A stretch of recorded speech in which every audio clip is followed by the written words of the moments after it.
Hi there, everybody. Thanks for tuning in. It's Chris here, and this is the Chris Willow Show.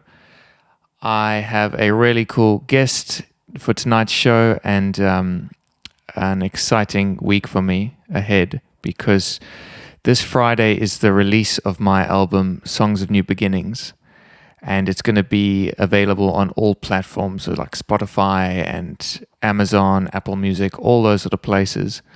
It's going to be up there on Friday, and the pre-save link is in the description of this video. So a pre-save link is basically a link that even before the album's out, you can go click save, and then you will be notified of it when it comes out on Friday. So it might be a bit redundant with only 2 days to go, but if you want to do that, go for it. Would be much appreciated. And just thank you to all of you for being here with me on the journey, to releasing this album.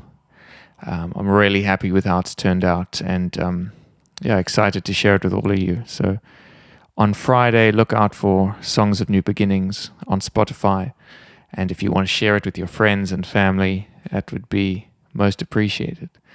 And so if you're liking this show, please hit subscribe, and you could go to buymeacoffee.com/Chris Willow if you wanted to support me there in continuing this. And thank you so much again for all of those who continuously tune in. It's much appreciated. And tonight is an exciting one for me because it's an artist that I have not met before. I got in touch because I heard his work on Spotify, and it reminded me of some family road trips, which we can get into in this conversation now. But he's from Canada, as far as I know. He might correct me if I'm wrong. I'm pretty sure. But so his project name is Acapulco Gold, and his name is Shane. And they, or he, with the project has a new album out called Sweet June. So we're going to chat about that now. So without further ado, Shane, Acapulco Gold. Hello. Hey, man. How's it going? All good, man. Thanks for joining. Of course, man.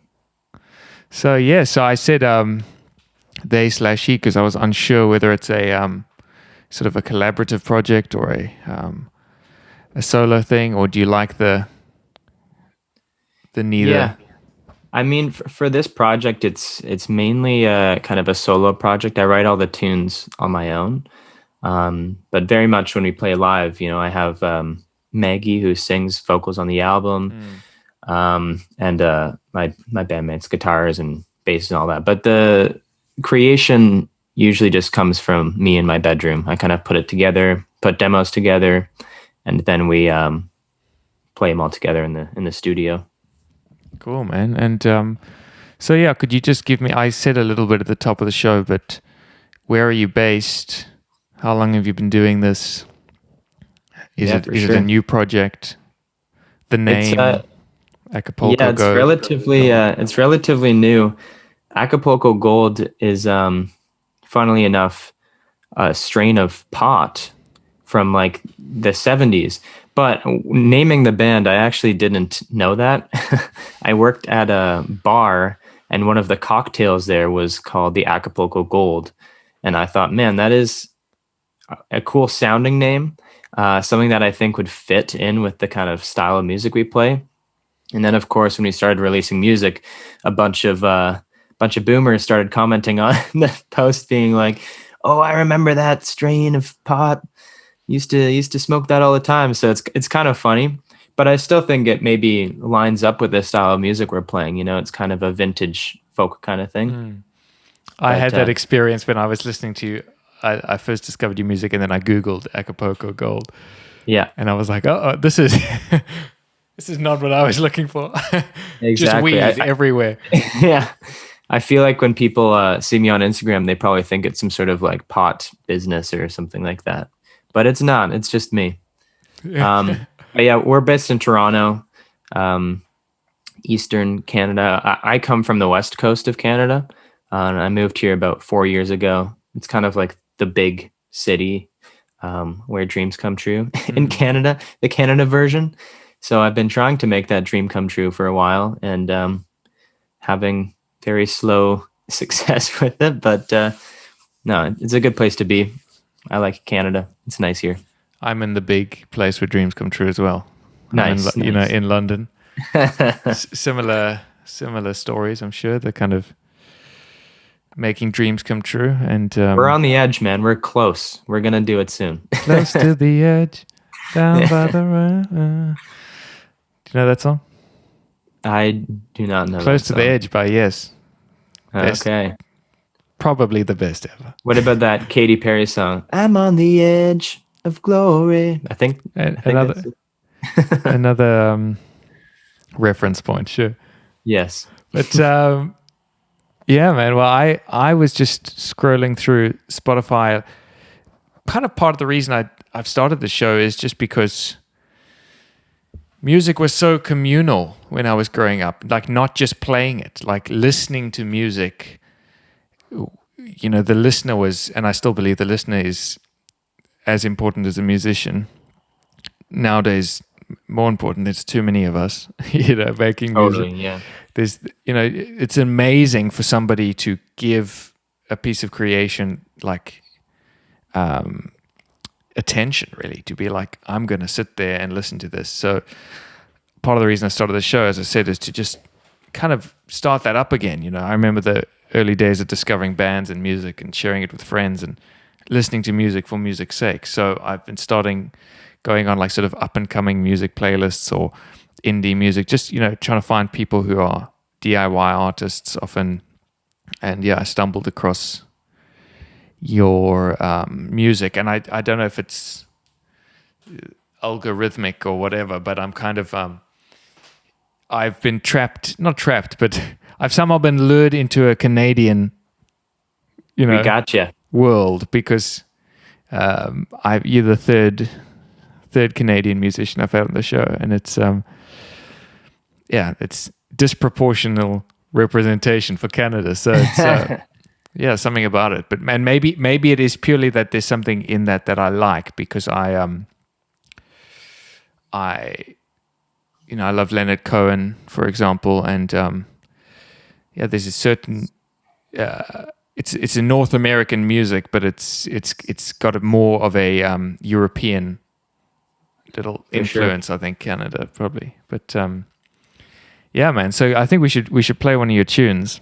Let's do it. Yeah, and then I'll talk about why this, you know, as I said, the family road trips, and I'll tell you why. this just, that's what got me. I was like, I'm suddenly really young. Sounds like a road trip. And this is a song that I missed that it was playing. Okay, so we're gonna go with Miles Away, and just hit mute on your mic, and here we go, everybody. This is Miles Away by Acapulco Gold. I know that I am miles away, but love still got me down. I'm waiting for a change of pace, a love yet to be found.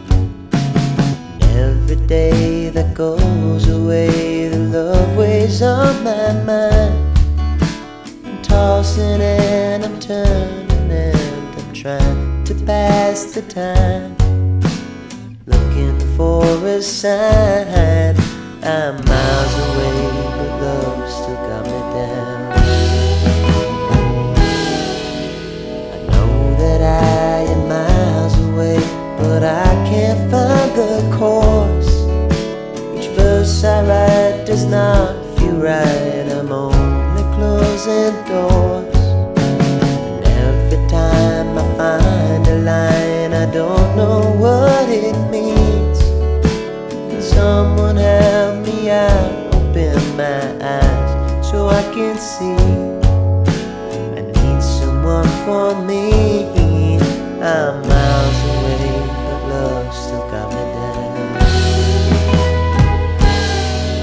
I'm miles away, but love still got me down. I know that I'm miles away, but love still got me down. I know that I am miles away,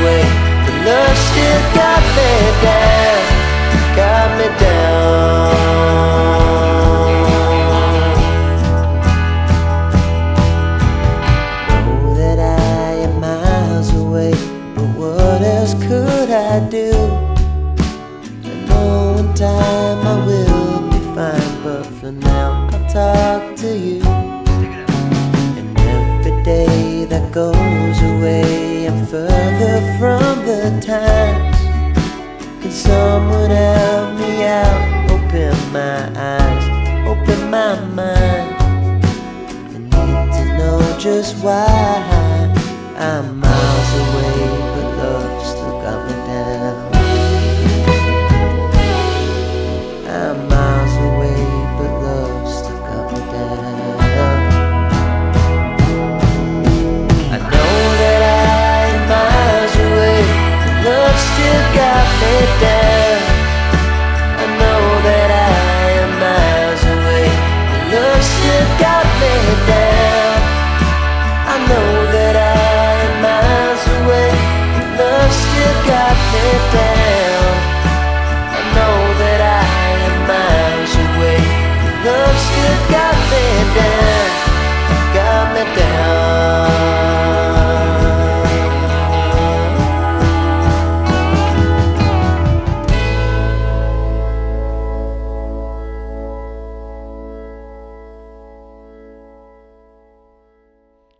It's classic, man.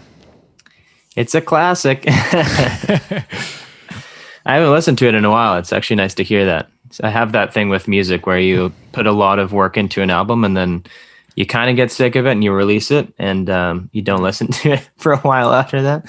And it's nice to hear those songs. No, I can't listen in case I find something that I have to fix.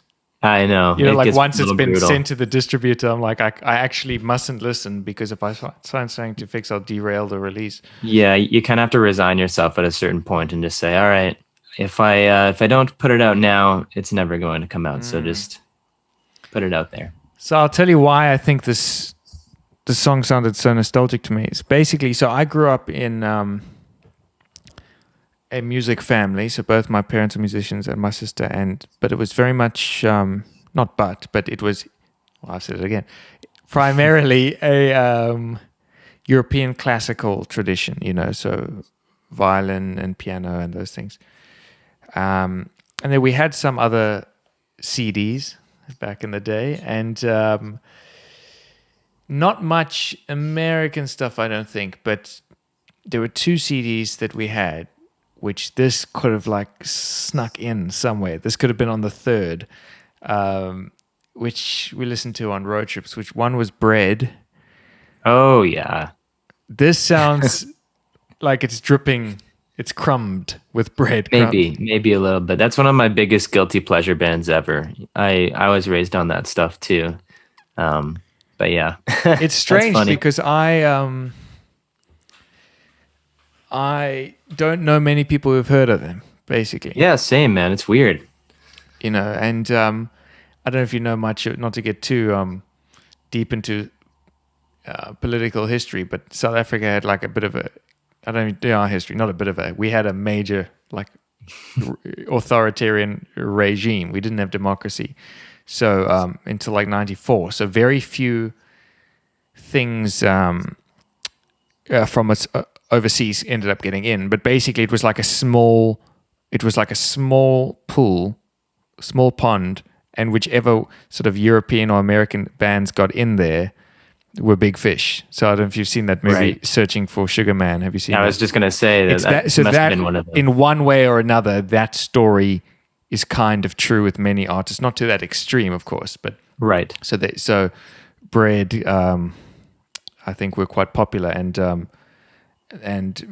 you know, even though my family were mostly more on the classical side, you know, because all that 70s stuff had a lot of strings, and Bread came to do like a reunion tour, and they did a show in South Africa, and my dad was hired as one of the string players. That is amazing. In the string section, so that's when he got the CD. Okay. You know, Essential David Gates and Bread. I think it was the green one, and just by that random, you know, turn of events, that was one of the CDs we had in the car. And then the other one, which is the only one sort of comparable, but is a bit different, is Jim Croce. I think you said his name. Yeah. Time in a Bottle and all that stuff. But when I heard this song, I was like, okay, I can. If I have to squeeze it into a world that I've experienced, that would be the Bread world. Yeah, it's funny, man. I kind of like wanted this particular album to be, I wasn't really trying to make songs that I felt like people would connect with too much nowadays, but I kind of wanted to make songs that I'd listen to and be like, yeah, like I like that stuff, and I do. Like, I was raised on bread and stuff, and now you listen to it and it is pretty cheesy stuff, but it like hits me in a way that I get comfort from listening to that kind of music. And so I kind of wrote a lot of songs on this record with that kind of thing in mind. I wasn't trying to write the coolest sounding thing in the world, but something that made me feel nostalgic in a way. And I think a lot of it has to do with the fact, like, this music, which is kind of why I wondered, was the kind of 70s pot reference intentional, because right, there's it's like this music is not in a hurry. Yes, no, exactly. I mean? It's like the tempos are just yeah, and there's a lot of space too. Like when we recorded it, I wanted it just to be the essential instruments kind of. But it's funny, there's a lot of space and a lot of slowed down kind of vibes, but I think that's kind of cool in a way. I think a lot of music now, people just pack in as much stuff as they can. So I know. I mean, I've had this sort of strip back moment with myself. So this album that's coming out, there aren't any overdubs. So there. Yeah, your album sounded very like just vocal and guitar or piano. It's just, that's all it is. So it's refreshing. So and I'd just done another album I'd recorded in the same month under a different name, and it was maximalist. So it, like, right. I needed to kind of reboot, and there's nothing wrong with arrangements and stuff, but it kind of starts to take over, doesn't it? No, absolutely. I think too, like with this album, that's what I was thinking at the time. And now with the second one I'm working on now, it's a different direction, but I kind of like to have that creative freedom with this project in particular, because I just kind of like writing whatever I'm feeling at the time. So you say, like, with this project, so do you have more than one project, or? Yeah, I've got a few on the go. My main one a couple years ago was a band called Lover's Touch, and it was like a rock band, kind of 70s styled rock band. And currently I'm drumming for a band called Pax. And I saw them on Instagram. I found Pax in my... Yeah. Maybe it's algorithmic. Who knows? This is the thing. It's probably algorithmic. That damn algorithm. But no, I'm playing drums for Pax, and then I've got another project with my brother that's more rock and roll stuff. But I like having a space to kind of just create without putting myself in, any constraints, and that's what Acapulco Gold is. I can kind of like, if I wanted to create an electronic album, I can do that, I'm not going to yet, but these are such sort of like stereotype textbook artist discussions, Yeah. It's like, so I've had the same. So I did this album under the name Lava Kiss, and then I did this one, and it's kind of like, what am I doing? And it's before that chose the Lava Kiss thing to get out of the old project I was doing, which was entirely sort of persona driven, and it was like I'd created this sort of mega ego persona, that then I wanted to escape. And it's like, so now I'm coming full circle to being like, you know what, I think I'm just going to do everything as me,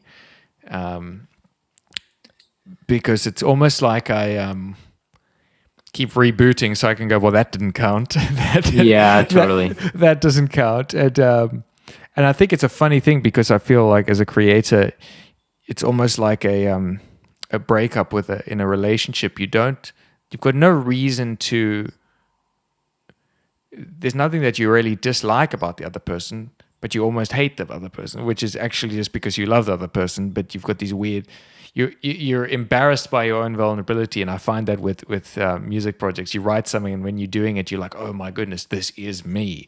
And then totally. And then 2 months later, it's a weird thing to see that thing, and you go, that's not who I am, Yeah, but I think it's, especially since lockdown happened, I'm trying to take it less seriously in a way. Like, I think I can look back at albums that I've worked on or released in the past and listen to them and be like, man, that's kind of embarrassing, or that's this or that. But now I can kind of look at it and be like, that's where I was in that part of my life. And, it's cool to look at that, and I can still be proud of it in a way. Yeah. And That's just the know goal. that I'm a different place now, and I'm excited to release that music, and it's all part of the journey. I think a lot of musicians get so anxious about their own music that they just end up not releasing anything.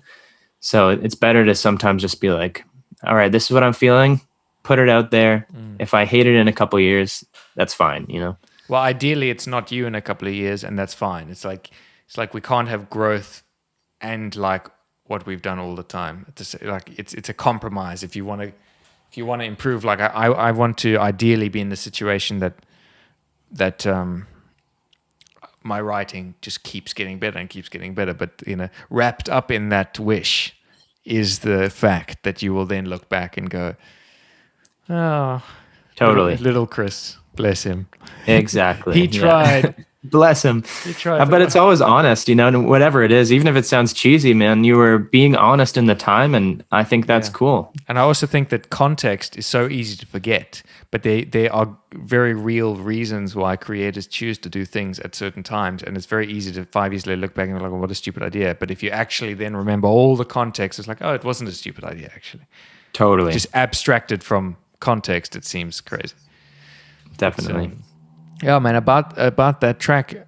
So what do you play on it in this? So you made a demo and then you go into the studio with a band? Yeah, so that one I had written a couple of years before. Like, I kind of just saved up a bunch of tunes for the record, and then we worked on the arrangements as a band and went into a studio just for a few days. And basically I sang and played acoustic guitar on it, and then I had my friends. We tried to do as much live off the floor as we could. I think bass and drums were live. Then we overdubbed some electric guitar that my friend Dexter played on it. Maggie did some harmonies on there, but it was like a full band kind of vibe. Who's on organ? We wanted to maintain the live feel of it. Who's playing the organ on that? Organ, let's see. I think it is me. I went to my buddy's house and we recorded a bunch of overdubs. But I believe it's me on the old Hammond organ.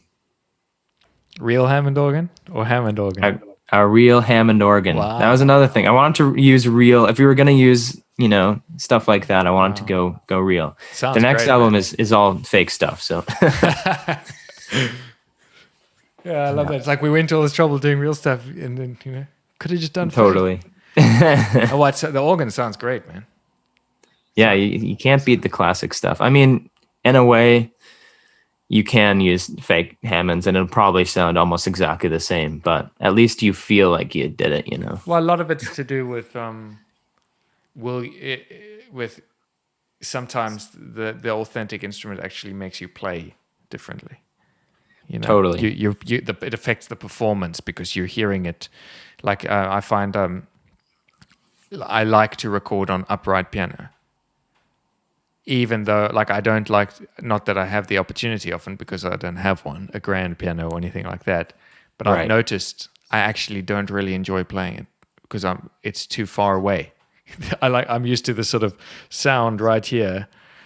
And it affects how I play. I feel self-conscious if I try to play grand piano because I'm suddenly like, hey, you're not a pianist. You don't know how to do this. What are you doing? Why is this big shiny thing in front of you? Yeah, it's definitely a mental thing. When you're playing the real thing, you are performing. And if you're just using a little keyboard, you can kind of edit it later. So you don't have that kind of pressure. Check this. This is my... There you go. I got one right here too. Oh, man. That's what I'm rocking. The world we live in. But cool, man. Well, I would like to listen to another tune. For sure. So this is Sweet June. Sorry. Sweet June, yes. Which is the title track of the album. And let's have a quick listen. Well, it's not going to be. It'll be as long as the track is. I'm not going to play it quickly. Here we go. Sweet June,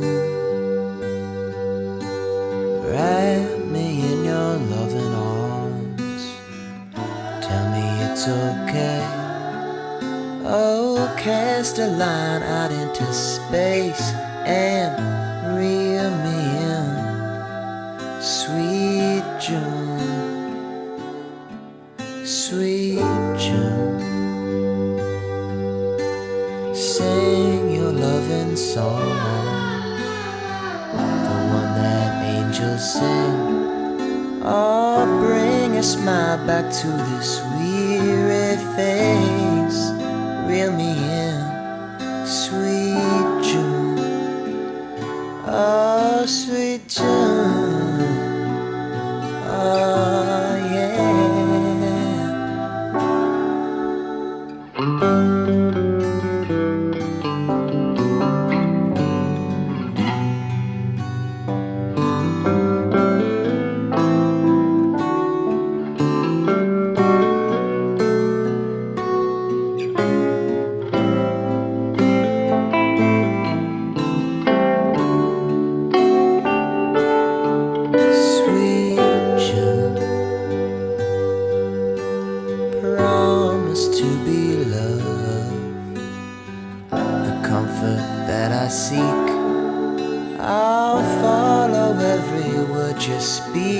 Just reel me in, sweet June.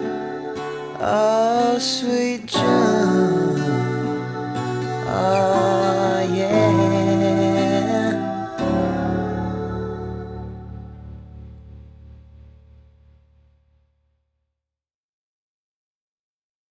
So nice, man.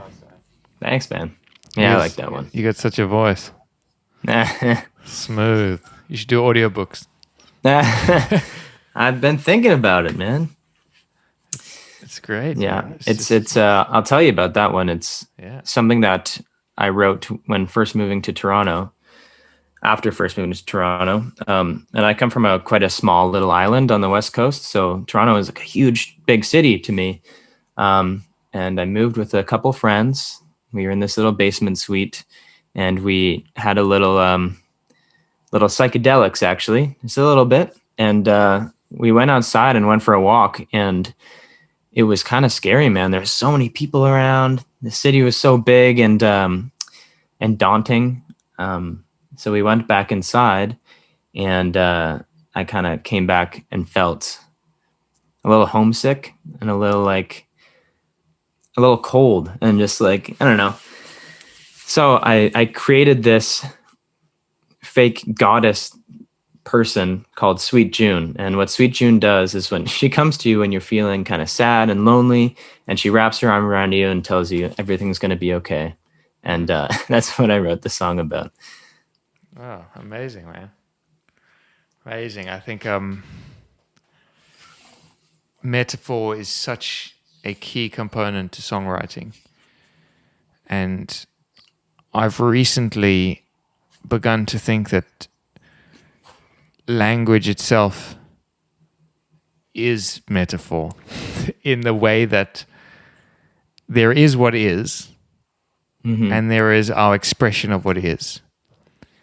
But we're always talking around what is, because we can't actually say what is. It's the unknowable. So we kind of talk around the edges. It's like dark matter. It's like, I can't see it, says the scientist, but there must be something there because it's affecting all these other things or whatever. So I things like you putting that goddess, personification or whatever. It's hanging flesh on the bones of what is real, if you know what I mean. You just totally give it form. Yeah, it seemed very real to me at the time too. Like I was writing a song about this real thing that I almost needed in a way. I needed someone to be like, "Hey, it's okay, it's fine." Yeah, it's interesting how that stuff happens. And something I'm very interested in is sort of general philosophy towards these things, and like songs, and where did the songs come from? Basically, I mean, this is a process that I don't consider separate from living. Where I'm not writing the song when I go and sit there and write the song. necessarily. It's Yeah. that's an extension. That's a notation exercise of an experience that's happening all the time. And I'd love to know how you feel about creativity and song. And I mean, how is it for you? Where does it come from? Yeah, I mean, I don't even know, man. I've tried to kind of harness it and be like, okay, how am I doing this? How do I write a song? Like, how should I write a song? And I can't really ever force it. Like, yeah, like you said, it kind of just comes out of nowhere. You'll have an idea when you're doing the most random thing. And I don't know, I always just get voice memos out, record that little idea down. But I don't know. You can definitely like practice writing exercises, sitting down, trying to do stuff. I've just found that never works for me. And like what works best is just not trying at all. Yeah. And then something will come. But you do still have to work for it. Like I would get an idea, put it in my voice memos, and then kind of forget about it. And then when I want to write a song, I'll sit down and go through my voice memos and pick one of those ideas out, and then actually sit down and work on lyrics and making it better, you know, writing the chords a little differently. I'm very similar. But the little like first idea, I don't know. I've tried to kind of like force it, but I can never force it. It just kind of happens. I mean, a phrase that you said in this last few minutes, you said you have to work for it. Yeah. And in its most literal sense, that's kind of what I believe. Like I'm an employee of the song. You know, totally. I kind of feel that I have almost nothing to do with that seed. It just gets given. Totally. And then you can record it on the iPhone or what, you know, on the voice memo or whatever you happen to use. But it exists without you. And then it's, are you going to go scroll back? And sometimes you will do the writing in that first session, most of it, sometimes not. But it's almost like a dictation exercise, and you're trying to. It's like a sculpting exercise where this log already has the sculpture of a swan in it, and it's told you it's got the sculpture of a swan in it. Can you be bothered to sit there and work with it until that is visible, you know? Totally. Sometimes it lied to you. Sometimes. Well, that's the thing. I mean, sometimes you'll write this little idea for a song, maybe you have a phrase, and that's what the song is to you. So you sit down to write the lyrics around this phrase that you've come up with, and you just get nowhere. So you kind of have to be like, you know what?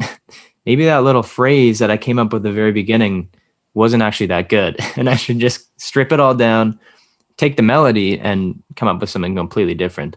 Yeah. It's always different. I definitely can see like when I'm trying to like figure out where an idea came from, it is usually when you're like feeling intense emotions of, you know, happiness or sadness, that something just kind of comes to you. It's rare if you're just like normal day, not doing anything special, that you'll just come up with a great idea for a song. But sometimes it happens. I don't know. It's almost like the idea is an idea, and because you're a musician and you're a songwriter, it might become a song. But it's still just an idea. It's just that, you know, through your expression of song, it can be expressed in a song, but maybe it doesn't work, and it would have been best expressed in a sitcom. Exactly, yes, or, oftentimes. Or something. Yeah, man, it's the few things I'm in awe of to that degree. It's just one of an amazing ways of interacting with reality itself. Totally. It's just, yeah, man. So that's the quest for me, is to just serve the muse. Yeah. And you can have anxiety about it because you're like, well, you know, the muse turned up for me last year. I know. Well, that's what I try to do. I try to not think about it as much as possible. Because if I'm like in a state of like, man, what's going on? I haven't written a song in a while, and you kind of get it in your head, it's not going to come. So I just have to live life, and then hopefully something turns up, you know? It's like a zero security business. Yeah. That's what the love is it's you're choosing to trust, you know? It's epic, man. And yeah, so what was that? I didn't ask you what that first one was about. I mean, it's a heartbreak song, is it not? Miles Away. Yeah. Yeah, it was written around the same time that Sweet June was written, when we first moved to the city. And, it's kind of in the title, Miles Away. I guess I was feeling, again, a little homesick and thinking about all the stuff and people that I knew back home. And, I was still so happy to be in Toronto and moving here, but I lived alone when I first moved here, and there's many moments of just, feeling really lonely. So, yeah, man. I know that was like kind of an outlet. I know that's like it's almost, you have like a few topics, a few wells that you always draw from. Yeah. The missing my friends from school is a particular well that I've drawn from since I was 17, and it's bizarre that like it might not even be real. It's almost like it becomes like detached. It's almost like there's a certain era of my life when I just moved that is frozen in time that I'm somehow able to access quite often. Well, it's these big moments that happen in your life, and you probably had so many emotions at the time that happened, that when you're looking for inspiration, you can kind of look to that and be like, man, that was, there's so much wrapped up in that. And it's there giving for years. But I'm cool, still man. writing about it. Yeah, I've been here for 4 years, and I'm still writing about how lonely and homesick I am. It's classic. And then you move back and you keep writing it. You're like, what? Yeah. You're back now, man. What are you doing? I know. Yeah, but still, you don't know what I went through. You people don't understand me. I'm leaving. It's classic, man. What it is. Yep. But, well, anything else that we should be on the lookout for? When is the new album coming? New album is coming out. I don't know. I don't know how you feel about the whole. I mean, I guess you're releasing an album soon. I've written this album. I've been mixing it, but I'm in no particular rush right now, just because of the state of the world. Like, I feel like, once things open up a little bit again, at the same time, I don't know if I'm just giving myself an excuse to be lazy, but I'm just kind of like chipping away at the mixing of the second record, and it'll be coming out soon. I don't want to put a date on it yet, because I want to make sure it's really good. It's something I recorded at the very beginning of COVID, and I played all the instruments on it. I produced it all myself, and I'm mixing it all. So I'm kind of holding it pretty near and dear to me right now. I want to make sure it's really good. Cool, man. Well, we'll look out for it and follow you. Do you use social media? Yeah, you're on Instagram. Yes. Instagram, Acapulco Gold, Facebook and all that stuff. And I'll put the Spotify link to those songs you heard and the full album, everybody. I'll put it in there. That'd be amazing. Yeah. Cool, man. Well, last thing.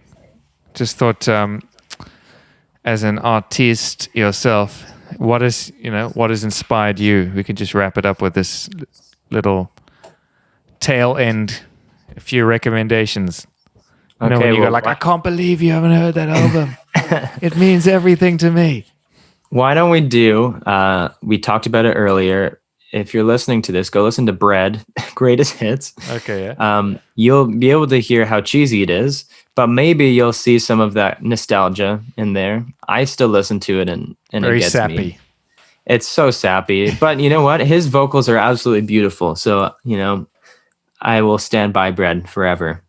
Another one, if you aren't from Canada and you want to listen to like a classic Canadian singer-songwriter album, I will recommend Sarah Harmer, You Were Here.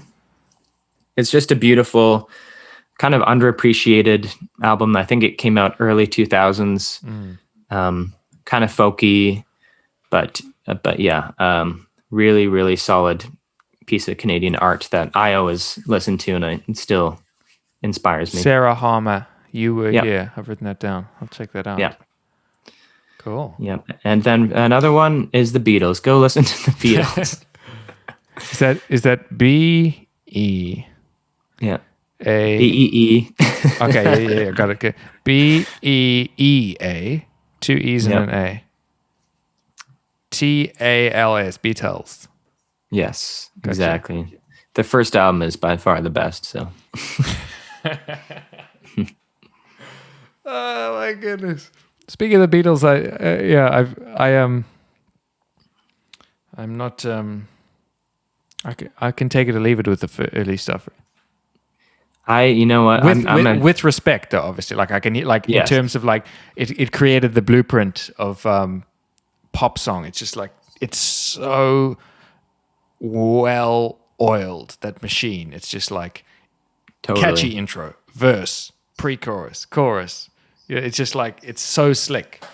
Yeah, it's a good lesson in pop music, for sure. I like that stuff, but certainly, I mean, they're older. The later records are perhaps better works of art, but they're all pretty good. Favorite album, Beatles? Favorite album? It always goes back and forth. I'll say this as a complete effort. I think Abbey Road is kind of the ultimate, but then I think so, if too. I'm going to give you my hipster answer, it's going to be Revolver, probably. Funny enough, it's not for me, that one. Oh, really? Yeah. There's some good. It's right when they first started getting a little psychedelic, so it has that early Yeah. pop Beatles with a little bit of psych in there. I kind of I dig think that. with the Beatles, though, I don't think in albums as much, if I'm honest. I've never really listened to them in albums, except the one that I'm like, wow, this isn't.